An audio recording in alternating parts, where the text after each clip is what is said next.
Então, galera, eu vou começar aqui. São várias perguntas que teve essa semana. A primeira aqui é do Ricardo Avaron. Ele pergunta quais são os principais sites para leilão. Então, os principais sites para leilões são fáceis de identificar aí, né? Zuckerman, Mega Leilões, Sold.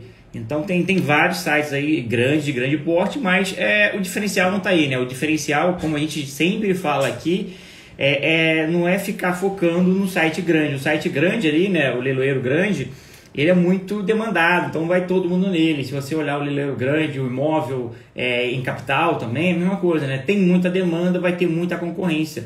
O detalhe está em buscar leiloeiros não tão conhecidos, leiloeiros menores, que fazem leilões aí de imóveis que são pouco disputados. Então, assim, não há necessidade de focar no grande. Tem que olhar. Mas se você olhar só no grande, vai estar limitando aí, de repente, a oportunidade. Então, entra no site da Junta Comercial do Estado. A Junta Comercial é o órgão, né, que regula aí a profissão do leiloeiro, né? O leiloeiro tem que estar cadastrado lá na Junta.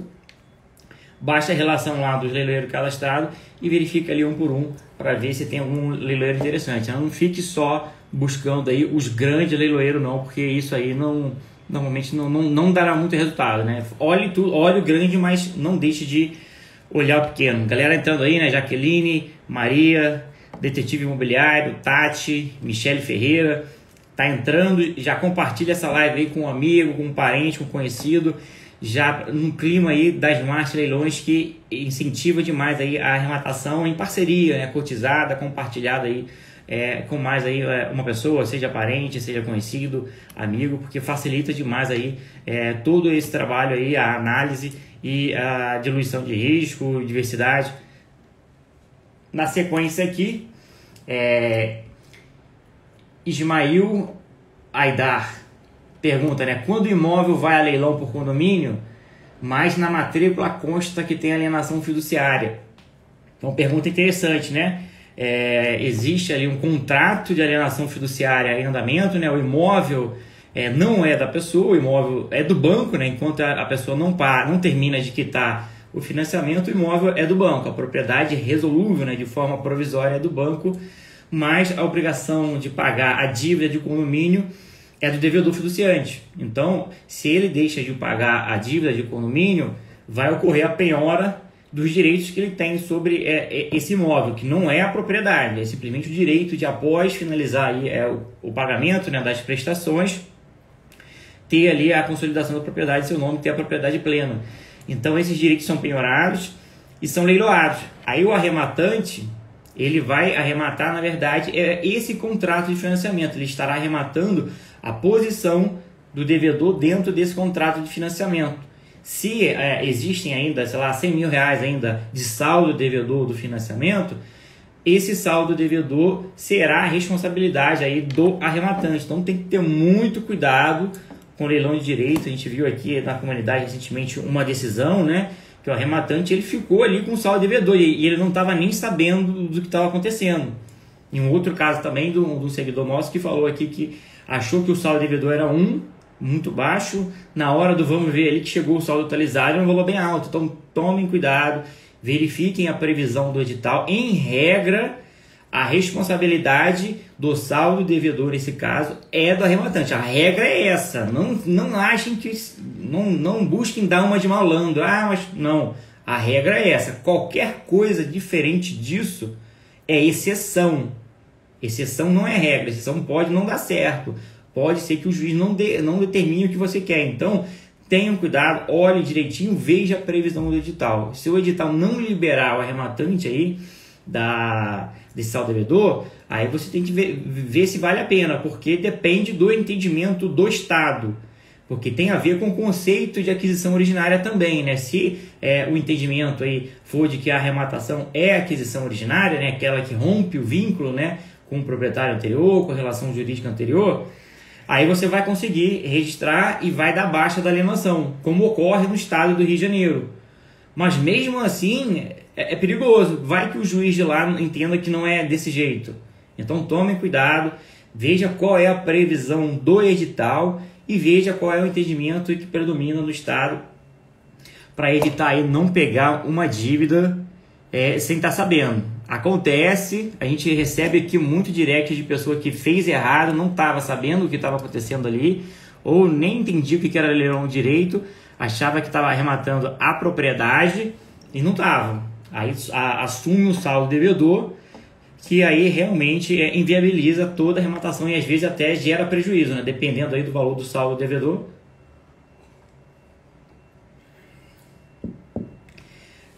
Paulo Civicon, bom dia. Tem como fazer uma análise prévia para não perder tempo e dinheiro em um lote que provavelmente vai ser cancelado? Bom, você está falando que provavelmente vai ser cancelado, você já tem alguma informação aí privilegiada, diferenciada em relação a provavelmente a questão jurídica, né? A gente estabelece aqui, né, uma ordem de prioridade na análise do imóvel para ganhar tempo. Então a gente faz uma análise aí financeira primeiro. Fez a análise financeira, você já descarta se o imóvel não foi interessante, aí nem aprofunda na análise jurídica. Então, assim, tem que fazer o mínimo de uma análise financeira. Aí levantar aí valor de mercado, entrar em contato com corretores locais, com síndico, com morador, com vizinho, verificar as últimas transações, base de cálculo aí de valor venal para fins de ITBI da prefeitura. Um mínimo tem que ser feito, não tem como descartar ali sem fazer um mínimo de análise. Então faça aí uma análise prévia aí da viabilidade financeira e descarta se não for interessante. Agora, se você já leu o processo e já viu que há um indício forte aí de que vai ser cancelado, aí de repente é melhor você focar o trabalho em outro, né, que você vê que é lucrativo, né, porque as oportunidades estão aí, o tempo é escasso e você vai ter que fazer a escolha aí de onde você vai aplicar melhor o seu tempo. Então, se já tem um indício forte, né, que vai ser cancelado por um motivo ou outro, então de repente é melhor já focar em outro, a não ser que esse de cara se mostre uma excelente oportunidade. Aí você pode dedicar um tempo nesse, né?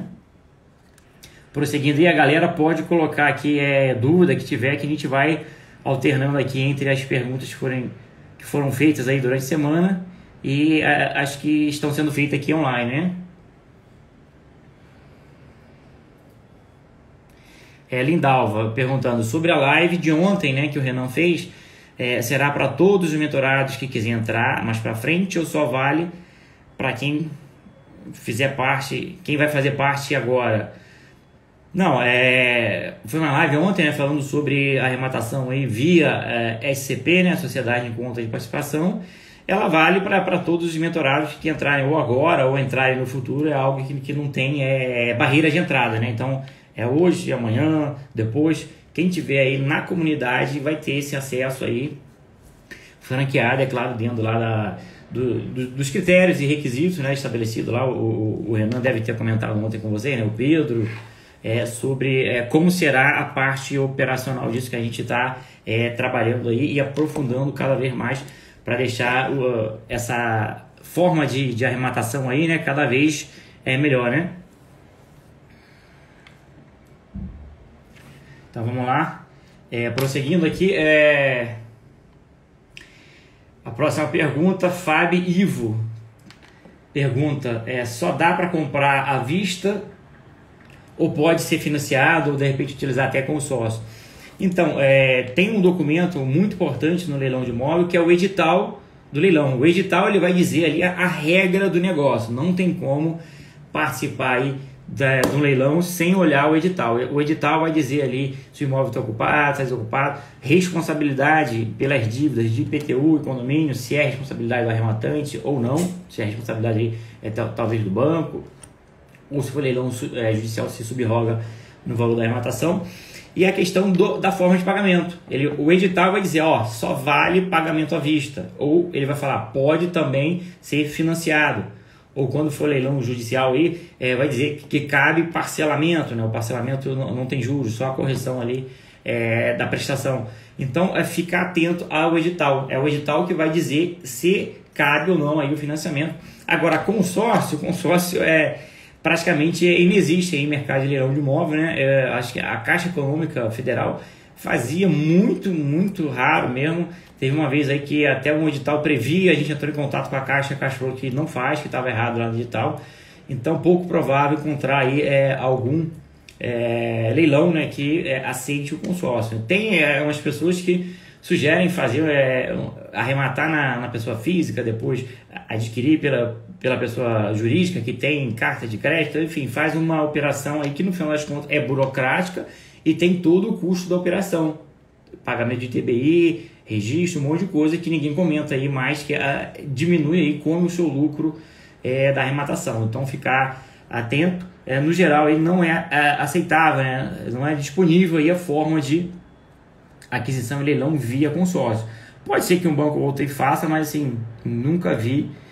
Vi uma única vez aí e na hora que eu confirmei com a Caixa lá, ela falou que foi falha do edital, que não há essa previsão, né? Mariana Genô perguntando aqui, né? Eu quero saber como me inscrever nos Smart Leilões. Quando é que vai fazer outro evento? Ou eu posso entrar a qualquer momento? Não, a gente abre a mentoria em média aí a cada 2 meses, né? Que é o período que a gente trabalha com os nossos mentorados. A gente tem vaga limitada, a gente dá um suporte ali bem pessoal. Então a gente não abre toda hora exatamente para poder dar tempo de qualificar a turma. Então em média aí a gente prepara cada turma em 2 meses. Em 2 meses a gente faz ali um trabalho intenso, mais voltado à parte prática, né, para o núcleo operacional. Para o final desses 2 meses aí a pessoa já está ali 100% para fazer aí qualquer tipo de arrematação. Então em média a gente faz essa abertura de turma aí a cada 2 meses, né? O Rafael Treco, né? Qual a diferença entre comprar na pessoa física ou comprar na pessoa jurídica? É a tributação, né? A pessoa física, né? A tributação é uma alíquota maior, porém a base de cálculo é menor. O tributo, para quem não conhece, né? O ganho de capital é calculado pela base de cálculo vezes multiplicada aí pela alíquota, né? Então o valor final vai depender. Não quer dizer que a alíquota sendo maior da pessoa física é menos lucrativo, não, pelo contrário, na maioria das vezes é mais lucrativo comprar pela pessoa física, porque a base de cálculo ali é o ganho de capital, é o lucro. E já na pessoa jurídica, a base de cálculo é o faturamento. Então o faturamento é o valor da venda, é alto demais. Mesmo sendo uma alíquota menor, por ser uma base de cálculo muito grande, no final das contas, e na maioria das vezes, dos casos, é mais interessante arrematar na pessoa física. É claro que tem exceções, tem casos aí que vale a pena na pessoa jurídica, mas no geral o interessante mesmo é arrematar na pessoa física.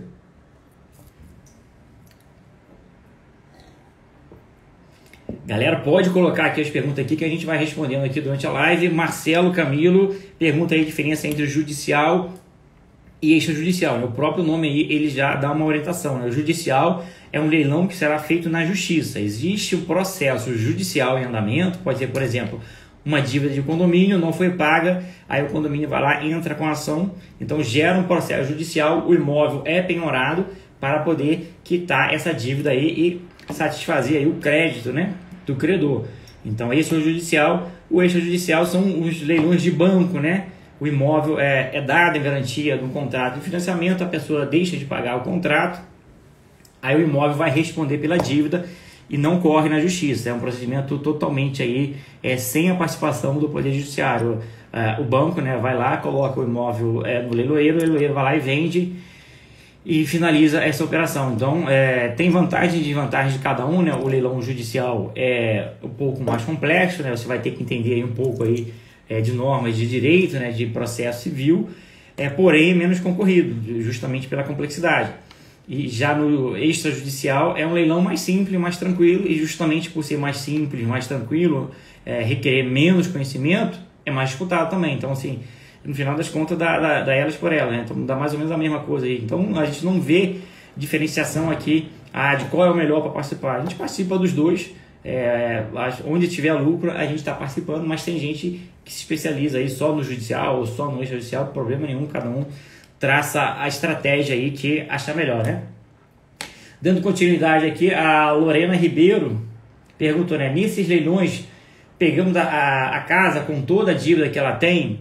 Então essa pergunta basicamente foi respondida pela pergunta anterior que eu falei do edital. O que vai dizer se você vai assumir dívida do imóvel, dívida de condomínio ou dívida de IPTU, vai ser o edital. Então dá uma lida no edital, o edital vai dizer se você assume ou não as dívidas. Então, leitura importante, né? É importante, tem gente que nem lê edital, que acha que está comprando ali um item de consumo normal, né? É aquele preço lá e acabou. Não, leia o edital, veja lá na parte da responsabilidade pelas dívidas de IPTU e condomínio.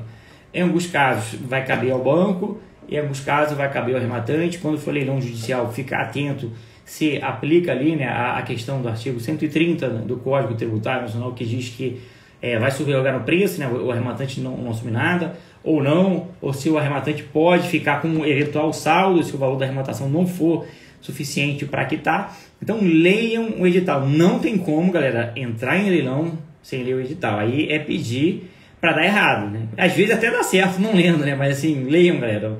É simples ali, não tem nenhuma complexidade, é leitura fácil. Se tiver alguma dúvida, manda aqui no inbox para a gente, que a gente vai responder. Então, não tenham essa dúvida aí de ler o edital. Façam a leitura e verifiquem ali. Se tiver alguma dúvida, o texto aqui não está legal, não entendi direito, não tenham receio nenhum. Manda lá uma mensagem, um e-mail, um WhatsApp para o leiloeiro, ou liga para o leiloeiro e tirem a dúvida, que ele está lá para fazer exatamente o serviço, para tirar a dúvida de vocês. E jamais entrem em um leilão aí sem ter certeza da previsão do edital. Ali não entendi?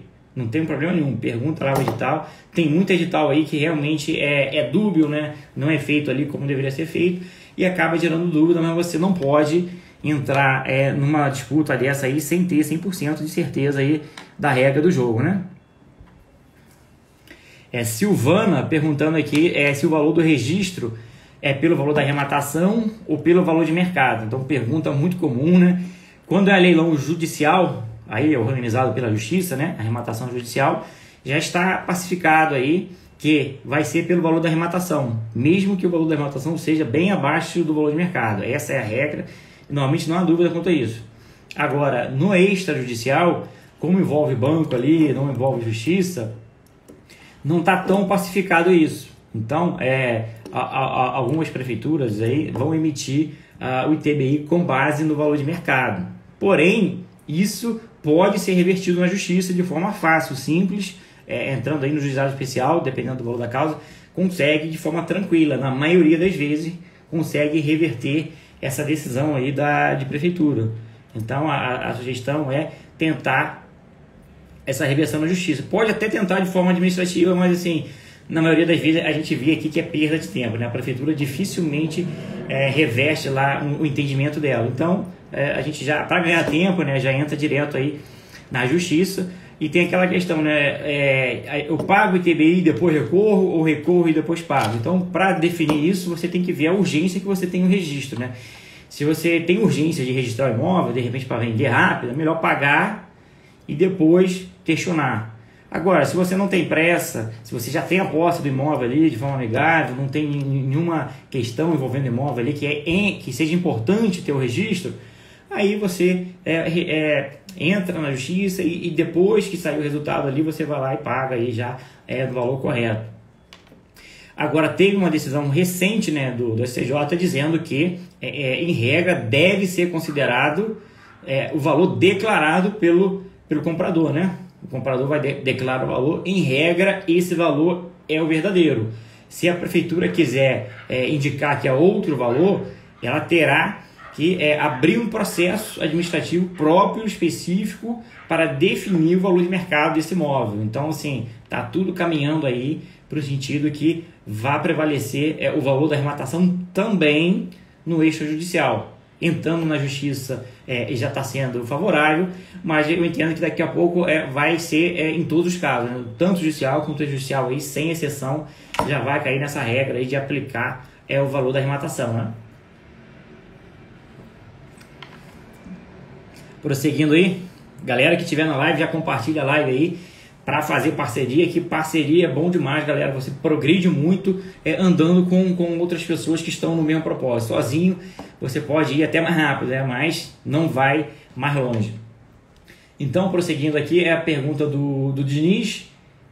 Aceita carta de crédito para pagamento? Consórcio? Exatamente, já mencionei aqui numa pergunta anterior, né? De forma de pagamento.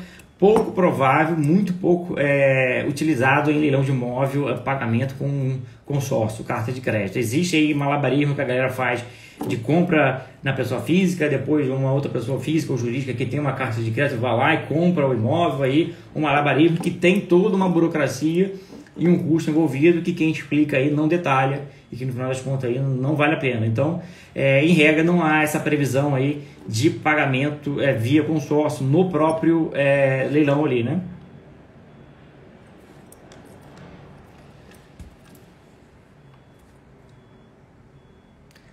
Bom, prosseguindo aqui, o Luciano tá aí, acompanha a gente em todas, né? Bom dia, Pierre, gentileza falar um pouco das custas de emissão na posse. Luciano, já respondemos essa aí para você lá, hein? Mas vamos lá, vamos reforçar ela aqui. Custas de emissão na posse, porque ele está com um caso lá que ele entrou com um pedido de emissão na posse e o juiz falou que o valor de base ali, né, da causa seria o valor do imóvel.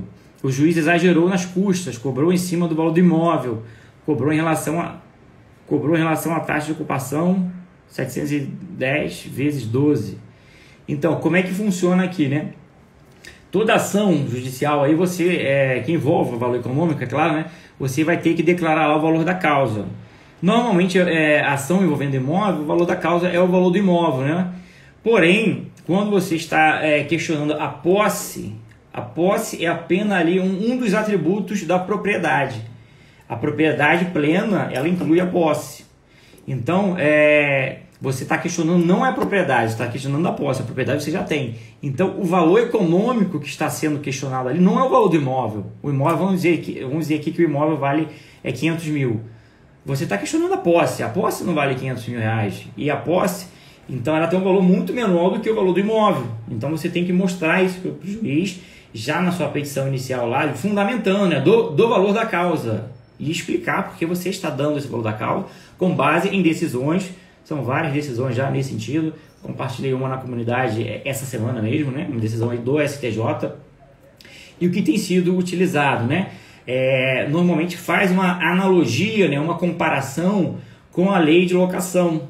A lei de locação lá, ela estabelece ali que o valor da causa, né? Uma ação aí de despejo, seria ali um valor estimado, né? De 12 vezes a prestação do aluguel, 12 vezes o aluguel, então período de aluguel de 1 ano. Aí você faz essa simulação aí, fala, o imóvel é tanto, o aluguel estimado é tanto por mês, então o valor da causa seria 12 vezes esse valor estimado aqui, que é o período de 1 ano, com base na decisão tal aqui, fundamenta, não é só simplesmente falar valor da causa, o valor que você acha que é, não. Já abre um tópico específico lá na sua petição inicial lá, do valor da causa. Explica ali, fundamenta, coloca a decisão aí, porque você dá tranquilidade ao juiz para decidir. Não é simplesmente chutar lá, esse, tá? Por quê? O padrão é o juiz dizer que o valor da causa ali é o valor do imóvel, mas não. Na emissão na posse você não está questionando a propriedade. Então, o valor econômico que está sendo questionado ali não é a propriedade, é a posse e, por analogia, aí, é utilizado como referência o que está estabelecido lá na lei de locação, né? Prosseguindo aqui, Regina Selle, né? Como saber se o site é confiável? Então, em época aí de internet avançada, né? De muita gente dando golpe, é importante essa pergunta, né? Já vimos casos aqui de muito... É comum, né? Em leilão de automóvel. De automóvel é demais. Aí você joga na internet leilão de automóvel, talvez os 5 primeiros sites que apareçam aí para você é golpe, né? Mas com leilão de imóvel não é comum, não é tão comum, mas já está acontecendo. Então tomar cuidado. Tem uma série de regras aí explicando, né, como verificar se o site é oficial, é verdadeiro, não é verdadeiro. Mas assim, na prática, galera, tá tão difícil identificar que eu acho que não vale nem a pena focar nisso. Tenta entrar lá na junta comercial do estado, da onde você mora, né, de onde está o leiloeiro, para verificar se tem lá o cadastro dele, CPF, se tem lá, de repente, o próprio site oficial dele, telefone de contato, aí você pode ligar para esse telefone e confirmar, esse site aqui é seu. Mas a questão toda não está nem nessa verificação se o site é falso ou não. O problema é na hora de pagar. Mesmo que o site seja falso, o golpe só vai se configurar na hora que você fizer o pagamento. Então, o cuidado é na hora de pagar. Aí é simples, né? Você está comprando ali no leilão extrajudicial de banco. Então, qual é a regra geral? A regra geral é, se é de banco, você vai pagar o lance numa conta vinculada ao banco, CNPJ do banco, e a comissão do leiloeiro no CPF do leiloeiro. Aí você viu lá um CPF de um Joãozinho, não sei das contas, não tem nada a ver com o banco, não tem nada a ver com o leiloeiro. Aí é golpe, né, galera? Então, assim, a questão é ter atenção na hora de realizar o pagamento. Leilão judicial, a regra é que seja feito o pagamento do lance numa conta judicial, uma conta em nome da justiça. Normalmente, às vezes, é Banco do Brasil, depende aí de como está funcionando, e qual estado, qual tipo de justiça, né? E a comissão do leiloeiro na conta do leiloeiro. Em alguns casos, tanto o lance quanto a comissão são pagas na própria conta judicial. Agora, jamais no nome de um terceiro que não seja o leiloeiro. Aí, fazendo isso, não precisa nem se preocupar ali se o site é verdadeiro ou não, porque você vai ter a tranquilidade de, na hora de realizar o pagamento, ter a certeza que não está pagando para uma pessoa ali que não é o leiloeiro, nem é o banco, nem é uma conta judicial. Agora, ficar focando se o leilão, se o site em si é verdadeiro ou não, no nível de profissionalismo que está aí, a malandragem, você vai ficar ali um tempão e não vai conseguir definir se ele é ou não um site verdadeiro, a não ser que você já conheça aí há bastante tempo. Então, se quiser verificar se o site é verdadeiro, entre na junta comercial, ligue lá para o telefone oficial do leiloeiro e confirme. Mas na prática mesmo, a checagem mais importante é na hora de fazer o pagamento. Não pague no nome de um terceiro que não seja ali o nome do leiloeiro. Então, na junta comercial, você pega lá nome completo do leiloeiro e CPF. Aí você já verifica ali, pô, não é esse cara, já liga uma alerta, não vai fazer um pagamento aí em nome de um terceiro aí que provavelmente é um golpe, né? É raro leilão judicial, leilão, né, de imóvel, mas já vimos casos. E na hora que cai é porrada, né? Porque é valor alto, né? Valor de imóvel não é o valor de um automóvel. Então tenham muito cuidado, tenham atenção nesse procedimento aí na hora de realizar o pagamento. Bom, dando sequência aqui, né? Quem tiver pergunta aí pode colocar aqui na live que a gente vai responder. E ao final aqui a gente vai chamar alguém para entrar ao vivo, né, com a gente. Edna Anjos, né, perguntando quanto tempo mais ou menos demora uma ação de missão na posse. Então vamos lá, se está falando ação de missão na posse, é leilão extrajudicial, porque no leilão judicial, no próprio processo ali, o juiz já determina, né, o mandado de missão na posse. Então você não precisa abrir um novo processo para poder fazer emissão na posse. No próprio processo o juiz já determina. Então, sendo a ação de emissão na posse, você está entrando em uma ação, é um leilão extrajudicial. No leilão extrajudicial aí de banco, né, decorrente da alienação fiduciária, a própria lei ela já protege o arrematante ali, né? Ela diz que será ali determinada por liminar em 60 dias a desocupação. Mas não é em 60 dias, entre hoje e 60 dias sai, não. Tem um prazo ali, você entra até o juiz determinar, dá prazo, se está lá, mandar o oficial de justiça cumprir. Em regra, tem de 3 a 5 meses. O que demorou mais nosso levou 5 meses. Foi no auge aí da pandemia, né? Então, que estava aí com impedimento, né, dos oficiais de justiça cumprirem, né, esse mandado por causa da pandemia e atrasou. Mas, em regra, aí de 3 a 5 meses você já tem aí a posse. Sendo que, na maioria das vezes, 90% dos casos, você já consegue essa desocupação de forma amigável, né? Você negocia ali, a gente sempre indica negociar. Negociar é melhor do que entrar na justiça. Negocia, de repente, o valor ali que você ia utilizar para pagar o advogado, para entrar na justiça, né? Você já passa para o morador lá, né? Para ajudar, de repente, o morador aí na mudança, pagar, de repente, 1, 2 aluguéis, facilita a saída dele e ganha tempo. Mas se nada disso der certo, aí entra com a ação de missão na posse e normalmente aí 3 meses já está saindo aí, no máximo estourando 5 meses. Pode ser que demore mais? Pode, né? Assim, sempre é uma exceção aí, um caso específico, mas é sempre bom fazer uma análise prévia ali do perfil, né, do devedor, qual é o contexto, quem está ocupando o imóvel lá, se tem um perfil combativo, se não tem, se tem algum fator externo ali que possa atrasar a posse, né? Por exemplo, o cara está lá, ele já está com uma ação na justiça questionando alguma coisa lá, dizendo que tem, sei lá, direito ao uso do capião, por exemplo. Então, pode ter alguma coisa em paralelo que possa refletir e atrasar a emissão na posse. Então faça uma análise do todo ali, 360 graus, né? Todos os fatores que envolvam o imóvel, realizar essa análise aí para ter a tranquilidade e ter a estimativa, né, do tempo médio aí da desocupação, mas normalmente não passa desse período aqui não, né?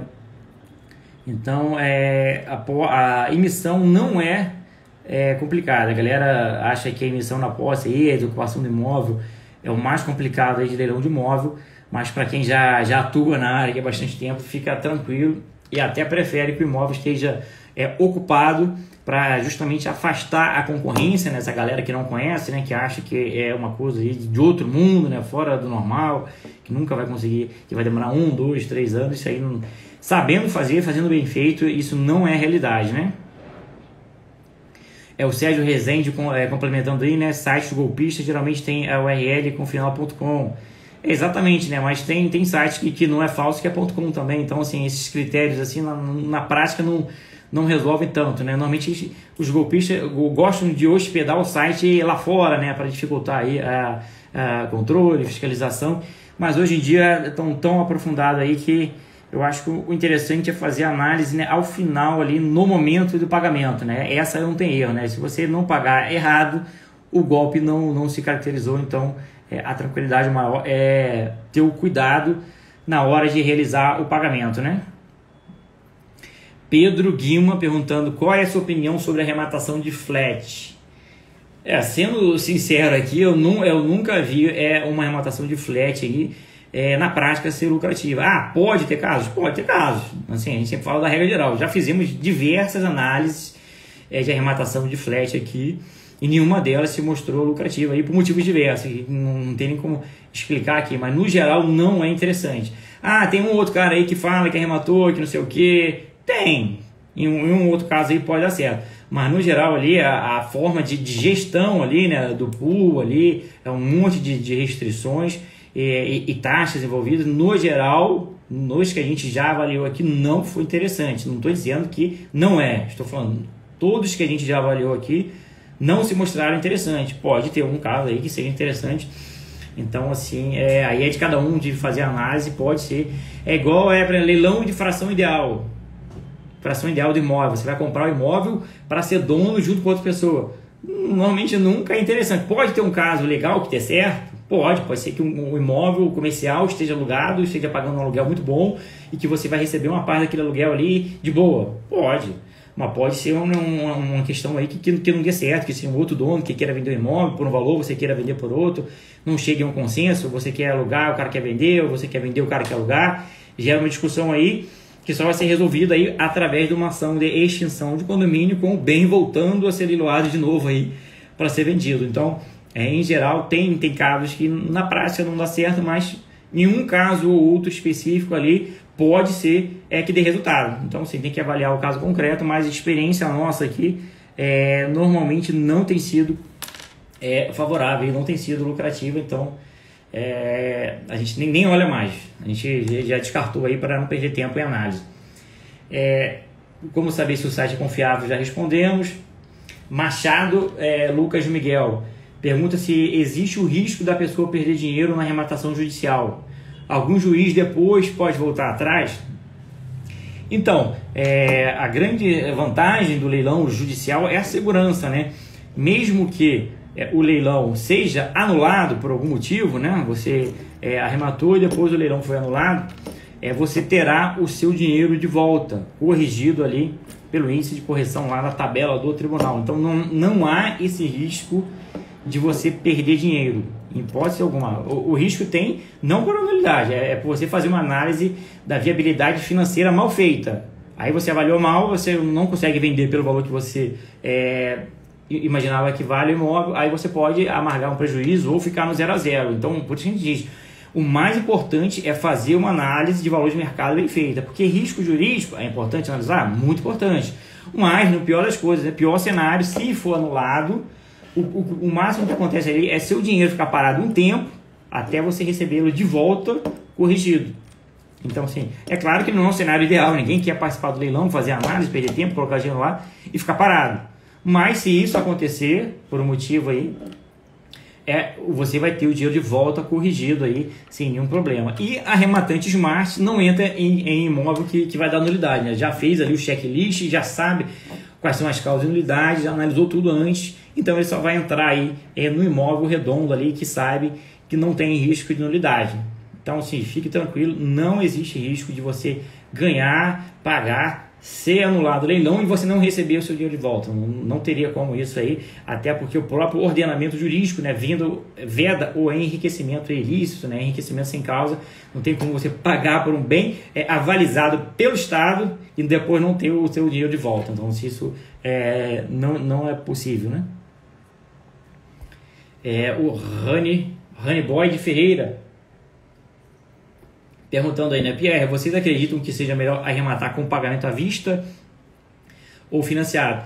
Para quem segue a gente aí já sabe a resposta, né? O pagamento financiado normalmente é sempre mais interessante. Mesmo você tendo dinheiro à vista, parece um contrassenso aqui, né? A gente já fez lá explicando aí, não cabe detalhar aqui, mas mesmo você podendo pagar à vista, mesmo você tendo ali o dinheiro para pagar à vista, na maioria das vezes é melhor você pagar financiado, porque o seu ROI, né, o seu retorno sobre o investimento é muito grande, é bem maior, né? Você vai ter um retorno muito maior, você vai poder também investir em mais imóveis. Em vez de, por exemplo, se eu tenho 300 mil reais, se eu compro à vista um imóvel, eu compro um imóvel de 300 mil reais e revendo ali e tenho um lucro. Agora, se eu pego e financio, eu posso, sei lá, comprar 3 imóveis, ali destino 100 mil reais para cada um deles ali, dentro da possibilidade de valor até maior, porque eu estou pagando só a entrada e mais algumas parcelas, e ter um retorno muito maior em 3 imóveis. Então, assim, o efeito aí dos juros compostos é muito maior. Então, mesmo parecendo aí um contrassenso pagar à vista, pagar financiado é melhor, porque você não se descapitaliza, não aplica todo o seu capital num único imóvel, você pode diversificar, aplicar um pouquinho em cada um e revendê-lo, pagar apenas 2, 3, 4 prestações de imóvel ali, usar pouco capital, usar o dinheiro do banco para se alavancar e ter o seu retorno. Então, na maioria das vezes aí a gente usa o financiamento. É claro que quando tem aquele desconto, né, 10% à vista, aí às vezes é interessante fazer aí o pagamento à vista, né? Não tem que analisar bem o cenário, né? Se o imóvel tem uma liquidez boa, né, ali, e tem um desconto bom aí de 10%, aí pode ser interessante também fazer o pagamento à vista. Então, tem que analisar o caso concreto, mas em regra aí a gente adota aí a tática de utilizar sempre que possível o financiamento, né? Adriana perguntando aqui como está a discussão sobre a cobrança do ITBI, né? Estava lendo o valor da arrematação, o valor da avaliação. Adriana, nós já respondemos essa pergunta aqui no início, né? Em regra aí, valor de arrematação quando é judicial, a base de cálculo do ITBI é o valor da arrematação. Quando é extrajudicial, ainda tem divergência, né? As prefeituras ainda aplicam o valor de mercado, mas entrando na justiça aí, é bem provável que você reverta essa decisão. De forma administrativa, aí, pouco provável, a prefeitura é difícil mudar entendimento, mas teve até uma decisão recente do STJ dizendo que prevalece o valor declarado pelo comprador. E caso contrário, se a prefeitura quiser estabelecer um valor diferente, ela tem que abrir um processo administrativo específico, né, demonstrando lá por que ela chegou a esse outro valor. Mas eu entendo aí que tudo vai caminhar para daqui a um tempo considerar em todos os casos aí sempre o valor da arrematação como base de cálculo, né? Bom, respondi aqui do Machado. Michel Barbosa está perguntando aqui sobre imóvel financiado, né? Imóveis que podem ser financiados. Acho difícil ter no Rio de Janeiro, em locais sem ser no Centro-Sul. Não sei de onde houve esse entendimento dele, porque imóvel financiado tem em toda a área do Rio de Janeiro. Aí a gente olha lá Rio de Janeiro, até ele falou aí de Zona Sul, né? Mas tem também em outras regiões. Então, assim, o critério aí de financiar ou não é a localidade imóvel, né? A Caixa ela não diz quais são os critérios, né, de liberar financiamento ou não, né? Mas a gente tem mais ou menos uma ideia ali de qual seja a regra, e não é a localidade. Já vimos diversos casos de imóveis que não são na Zona Sul ali do Rio de Janeiro, que estão financiados em outras áreas, né? Então, não tem essa questão da relação com o lugar. Tem outros contextos, às vezes o imóvel tem uma demanda judicial ali, né? A Caixa não fala, mas ela evita, né? Financiar ali o imóvel que tem uma demanda judicial questionando ali consolidação da propriedade, alguma coisa. Ela não estabelece regra, mas essa questão da localidade em si nunca vi, né? Já vi imóvel em toda a área do Rio de Janeiro ali, aceitando financiamento, né? O Américo Corretor perguntando aí, o tempo no mercado imobiliário geralmente não é rápido. Eu não sei aí o que está se referindo de que não é rápido, né? O tempo, talvez esteja falando aqui, o tempo de venda do imóvel, né? Porque a maioria da galera diz que imóvel não tem liquidez, e realmente está certo. Porém, o imóvel sendo vendido abaixo do valor de mercado, aí sim ele tem liquidez. Se o imóvel vale 300 mil, você arrematou por 150 e você vende por 280, aí você criou a liquidez, independente de não ter liquidez ali, por estar abaixo do valor de mercado, você vende ele rápido sim. A gente trabalha com um giro aqui de 12 meses, desde o início da arrematação até venda. E normalmente está dentro desse limite, dificilmente passa de 12 meses, a regra é bater ali de 6 a 8 meses já está vendendo imóvel, mas em caso de leilão judicial a gente coloca 12 meses, que tem uma burocracia ali às vezes de regularizar o imóvel, normalmente dá uma pendência no registro, atrasa alguma coisa, ou o próprio processo judicial atrasa uma coisa ali ou outra, a expedição da carta, a emissão da posse, então a gente trabalha com 12 meses, dificilmente passa de 12 meses para fechar um ciclo de compra e venda. Pode acontecer? Pode acontecer, mas com certeza eu acho que não será pela liquidez, será por um motivo ou outro aí de burocracia, de registro, de pendência judicial, não pela questão da liquidez, né? Porque você comprando abaixo do valor de mercado, vendendo abaixo do valor de mercado, resolve esse problema aí da liquidez, né? Maria Genô, né, perguntando aqui, né, eu perguntei se eu posso ter um advogado para estar me auxiliando nesse processo, já que eu não sou advogado. Com toda certeza, né, você pode, né, e até é recomendável que no leilão judicial tenha um advogado, porque você vai precisar, no leilão judicial, de um advogado para dar sequência aos trâmites burocráticos no processo. O arrematante não tem capacidade postulatória, né? Aquela capacidade de chegar lá no processo e se manifestar. Ele precisa estar representado aí por um advogado. Então, se você vai precisar, sim, de um advogado. Agora, a gente sempre sugere que indica, né, ao mentorado de marcha que ele conheça todo o procedimento, né? Para saber ali, até orientar ali e saber realmente se o advogado, o que ele está fazendo, está sendo o correto. O arrematante de marcha sabe praticamente todo o procedimento. E, em regra, no leilão judicial, o advogado, quando é um processo comum, né, que não foge do normal, são petições simples, básicas, padrões ali de pedir a expedição da carta de arrematação, pedir a emissão na posse, nada que fuja muito do padrão não. Mas busque conhecimento também, não fique só ali na dependência do advogado. Busque o conhecimento para saber o que está sendo feito, para saber se o advogado também está fazendo o que deve ser feito no momento correto, né? Adriana Gouveia, Pierre, já ouvi falar de arrematação de posse. Se sim, onde encontramos sites? Não existe um site específico de arrematação de posse, né? Vai vir em um site normal, pode ser qualquer leiloeiro. A posse ali tem valor econômico, né? Então tudo que tem valor econômico pode vir a ser penhorado. Agora você vai ter dificuldade de registrar esse imóvel, né? Porque você não vai ter a propriedade, está arrematando a posse, não sei qual o contexto dessa posse, se é uma posse que tem algum documento ali, um título, mesmo que não seja o registro, se já tem um prazo de uso campeão, se não tem prazo de uso campeão, como é que está fundamentada essa posse para você poder ali realizar o registro depois. Você está arrematando a posse, não a propriedade, então tem que verificar ali a questão de como será o registro posteriormente do que você está arrematando para poder vender, né? Porque você pode arrematar a posse ali, beleza, tem lá a emissão na posse, mas a propriedade está em nome de um terceiro, então você ainda terá que resolver essa questão aí no cartório se quiser vender o imóvel. Mas se você quiser só ter a posse ali, usar ali, a ideia não é vender o imóvel, aí talvez não seja uma preocupação, né? Mas ficar atenta à questão da propriedade. Só é dono, só é titular, só é proprietário quem tem o nome lá na matrícula. Então tem que verificar essa situação aí da propriedade também, né? Nandinho perguntando, né? Comprar um imóvel no leilão e tem um processo de uso capião, é complicado, né? É complicado, né? Se existe um processo já em andamento de uso capião, você vai dar uma olhada lá e vai ver se realmente a pessoa que está lá já reúne os requisitos ali da uso capião. E normalmente não vale a pena comprar essa briga, né? Correr esse risco aí, se a pessoa já está lá, já reuniu todos os direitos, ela já tem o direito. A uso capião, ela não constitui direito, ela declara um direito que já existe no momento que foi ali tomada a decisão do juiz. Então, a pessoa ela pode já ter todos os requisitos, simplesmente não está formalizado na matrícula.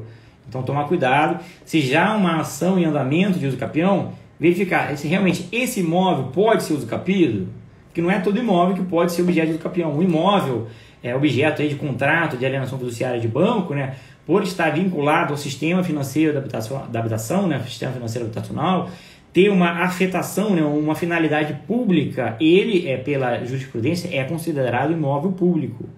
Então, ele não pode ser uso capido. Então, pode ser que tenha uma alegação de uso capião de um imóvel que não pode ser uso capido. Aí não faz sentido, é uma alegação infundada. Então, olhe a alegação para ver se faz sentido ou não.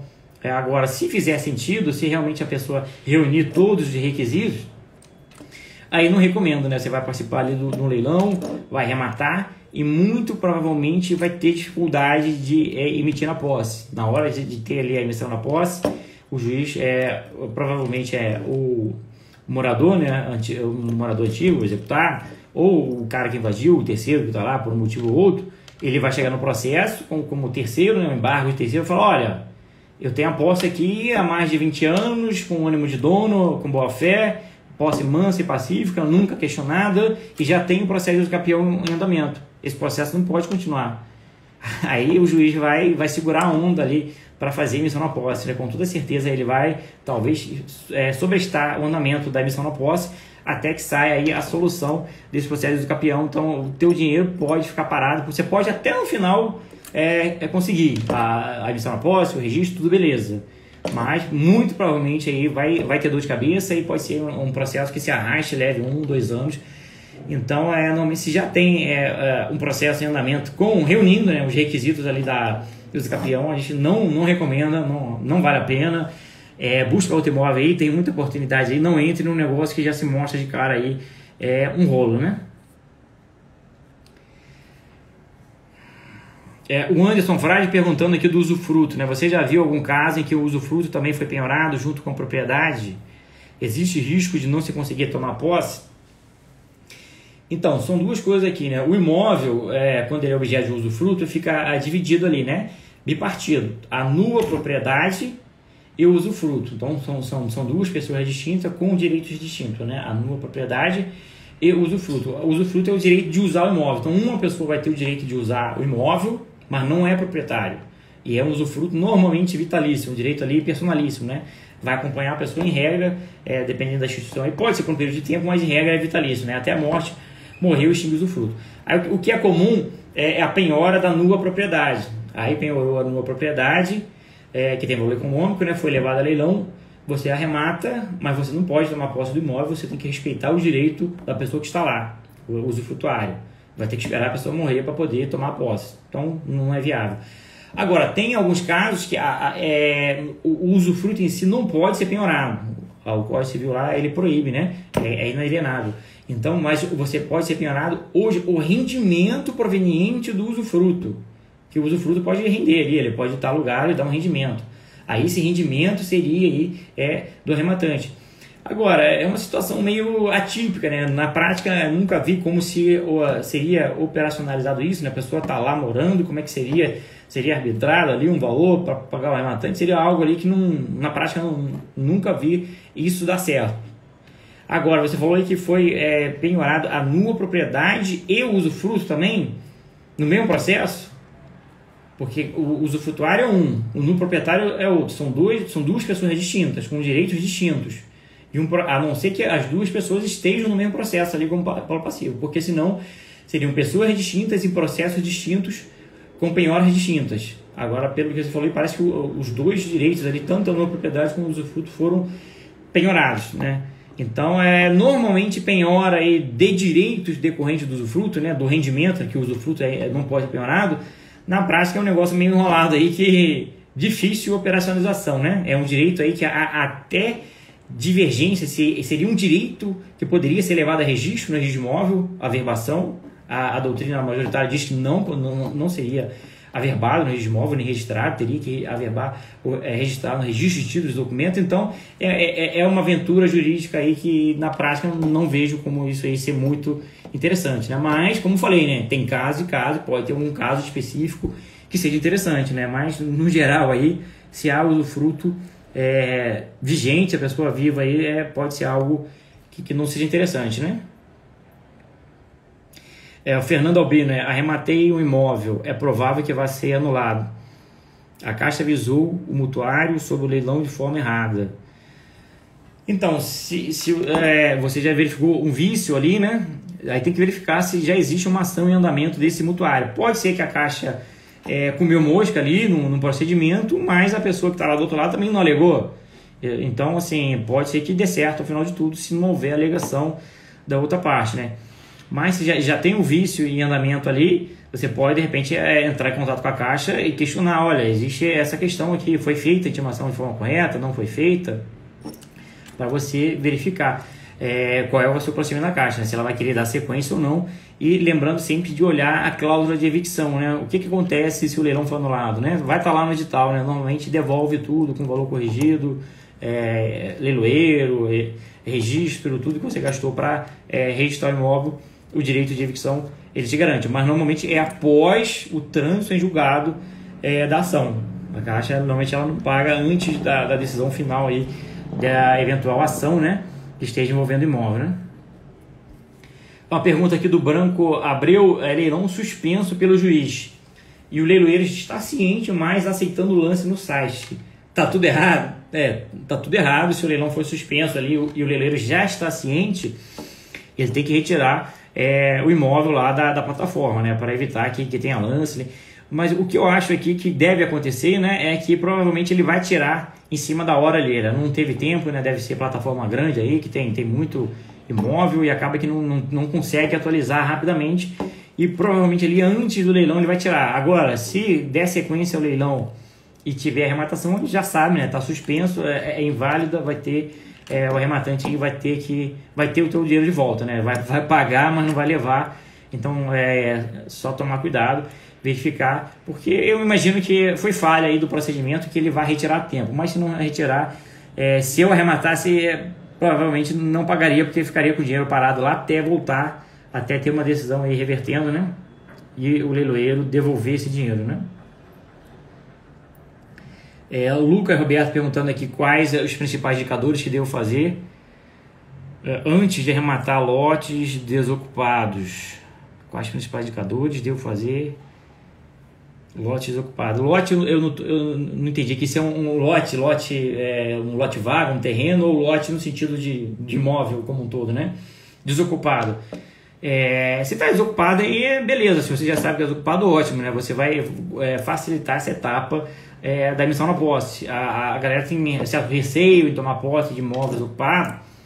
Busque sempre a segurança, né? Se no imóvel ali em condomínio, né, em prédio, chame um síndico, um vizinho, testemunha, para registrar o momento que você está tomando posse ali do imóvel, né? Registre, né? Filme, para poder garantir que você tomou posse do imóvel, não tinha nenhum bem de valor lá dentro, para evitar que o devedor fale, tinha lá um bem de valor, uma televisão, cara, tinha 10 mil reais guardado lá na minha gaveta e sumiu. Então, formalize isso, não é para ter medo, é só para tomar precaução. Muito dificilmente acontece um caso desse, mas tome cuidado. Se você é um cara mais prudente, né? Não, eu quero garantir o máximo possível, né? Aí você pode fazer uma ata notarial de constatação do fato da emissão na posse. Você vai no tabelionário de nota, né? Chama lá o tabelião vai te acompanhar, né? Ou um representante do tabelião, e vai fazer essa constatação. Ele vai registrar: compareci no imóvel localizado na rua tal, no dia tal, junto de fulano, do síndico, adentramos o imóvel que estava fechado, o chaveiro abriu na nossa frente ali, no minuto tal, da hora tal, entrando no imóvel, verificamos que não tinha nada no imóvel, ou tinha um sofá velho, de não sei o quê, um sofá rasgado, conforme foto anexa, um ventilador quebrado, ele vai registrar tudo que estava ali no imóvel. Se você quiser se garantir, na prática aí, a gente normalmente só pega ali a testemunha do síndico mesmo, de mais um morador, e grava ali, e tem dado certo. Mas se você é um cara aí mais prudente, né, quiser ela aí mais pela segurança, aí pode fazer esse procedimento de ata notarial. Galera, vou abrir aqui, quem quiser entrar ao vivo. Bom dia, Selma, tudo bem? Bom dia, tudo bom? Tudo jóia, né? Como é que vai? Tem Tudo alguma jóia. pergunta específica aí de leilão para a gente bater um papo sobre leilão de imóvel? Tenho 4 perguntas, Quatro? Pierre. Hoje eu tô ótima. Medo. Pode falar. Eu, eu fiquei guardando para participar e já perguntar tudo de uma vez, entendeu? Beleza, Pierre, vamos a lá. primeira é sobre imposto de renda. Quando Certo. você vende um imóvel e não há ganho de capital, obrigatoriamente eu tenho que preencher o GCAP e informar a Receita? Existe aí uma divisão do direito tributário de obrigação principal e obrigação acessória. Obrigação principal é de cunho pecuniário, pagamento, é pagar. Obrigação acessória é declarar, fazer uma declaração. Então, mesmo não tendo ganho de capital aí, a regra, o entendimento é que deva ser preenchido ali a GCAP, né? A gente não entende, não vê muita lógica aí, mas como é uma transação, uma operação imobiliária, recomenda-se que faça ali para evitar qualquer coisa. Se na prática não deve dar nada se não fizer, mas é recomendável que seja feito porque foi uma transação imobiliária. O controle da receita não é só financeiro, tem outros controles paralelos aí de lavagem de dinheiro, uma série de coisas, junto com o COAF, então tem que ser declarado, né?